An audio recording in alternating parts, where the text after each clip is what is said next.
Halo teman-teman, bagaimana kabarnya? Kita bertemu lagi di materi pelajaran agama Katolik dan budi pekerti untuk kelas 11 SMA dan SMK. Kita akan melanjutkan materi di video yang terdahulu tentang sifat-sifat gereja. Video yang terdahulu kita membahas tentang sifat yang pertama, yaitu gereja yang satu.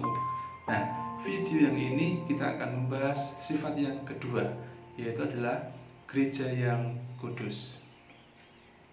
Teman-teman sekalian, makna gereja yang kudus itu berarti demikian. Dalam hal kekudusan, yang pokok itu bukan bentuk pelaksanaannya, tetapi adalah sikap dasarnya. Kudus sebenarnya berarti yang dikhususkan bagi Tuhan. Jadi, kekudusan itu pertama-tama menyangkut seluruh bidang keagamaan yang menjadi ruang lingkup kehidupan Tuhan. Yang kudus itu adalah Allah. Gereja menerima kekudusan sebagai anugerah dari Allah dalam Kristus oleh iman. Teman-teman sekalian, kekudusan itu tidak datang dari gereja, tetapi dari Allah yang mempersatukan gereja-gereja dengan Kristus dalam Roh Kudus. Jadi demikian, kekudusan ini tidak diartikan secara moral, tetapi secara teologial, yaitu menyangkut keberadaan dalam lingkup hidup Allah.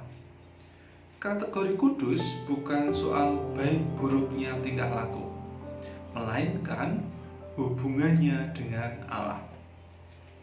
Tetapi jangan diartikan bahwa kehidupan yang sesuai dengan kaidah moral itu tidak lagi penting. Hal itu penting, tetapi kedekatan dengan yang ilahi itulah yang lebih penting. Gereja Katolik meyakini diri kudus, bukan karena tiap-tiap anggotanya sudah kudus, tetapi lebih-lebih karena dipanggil kepada kekudusan oleh Tuhan. Di dalam Injil Matius bab 5 ayat 48 dikatakan demikian, "Hendaklah kamu sempurna sebagaimana Bapamu di surga sempurna adanya." Bahkan Lumen Gentium artikel 26 mengatakan demikian, "Diharapkan dari diri seseorang yang telah terpanggil kepada kekudusan, seperti itu juga menanggapinya dalam kehidupan sehari-hari yang sesuai dengan kaidah-kaidah moral." Maka tata kehidupan moral itu tetap penting. Kekudusan bukan soal bentuk kehidupan, seperti misalkan menjadi imam, suster, bruder, dan lain-lainnya, melainkan sikap yang dinyatakan dalam kehidupan sehari-harinya. Ya, jadi bukan bentuk kehidupannya, tetapi adalah sikap yang keluar dari siapapun mereka. Kekudusan itu terungkap lewat aneka cara dalam diri setiap orang. Gereja bukanlah suatu sikap yang seragam, tetapi setiap orang dengan talentanya masing-masing itu ikut ambil bagian dalam suatu kekudusan gereja yang harus diperjuangkan secara terus-menerus dan konsisten. Singkat kata demikian teman-teman untuk mengartikan yang disebut sebagai gereja yang kudus itu. 1. Sumber dari mana ia berasal. Yang kedua, tujuan kemana ia diarahkan. Yang ketiga, unsur-unsur ilahi yang otentik yang ada di dalamnya. Baik, kita akan masuk satu persatu apa yang dimaksud. Sumber dari mana gereja berasal adalah kudus. Gereja itu didirikan oleh Kristus. Gereja menerima kekudusannya dari Kristus dan doanya. Tujuan dan arah gereja adalah kudus. Ini yang kedua tadi. Gereja bertujuan untuk kemuliaan Allah dan penyelamatan umat manusia. inilah yang menjadikan tujuan dan arah gereja itu adalah kudus. Jiwa gereja adalah kudus, sebab gereja adalah Roh Kudus.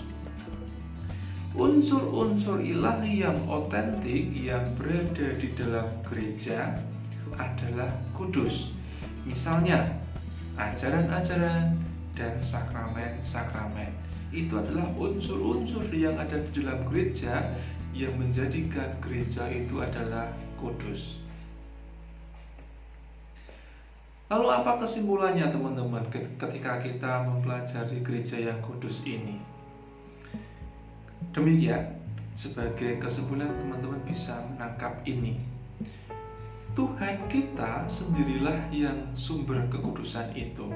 Tuhan telah mencurahkan berlimpah berkah kekudusan itu melalui sakramen-sakramen yang kita terima. Kita sebagai anggota gereja telah dipanggil kepada kekudusan. Kita dipanggil untuk terlibat dalam karya keselamatan Allah di dalam sejarah hidup kita masing-masing.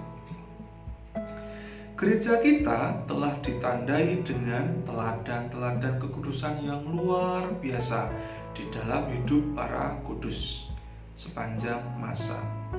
Sekalipun di dalam perjalanan itu kita mengalami kerapuhan dosa. Dalam arti tertentu, gereja kita adalah gereja kaum pendosa. Meskipun individu-individu warga gereja itu rapuh dan malang serta jatuh ke dalam dosa, gereja Katolik terus menjadi tanda dan sarana kekudusan. Jadi itulah teman-teman yang bisa kita pelajari di dalam pengertian gereja yang kudus.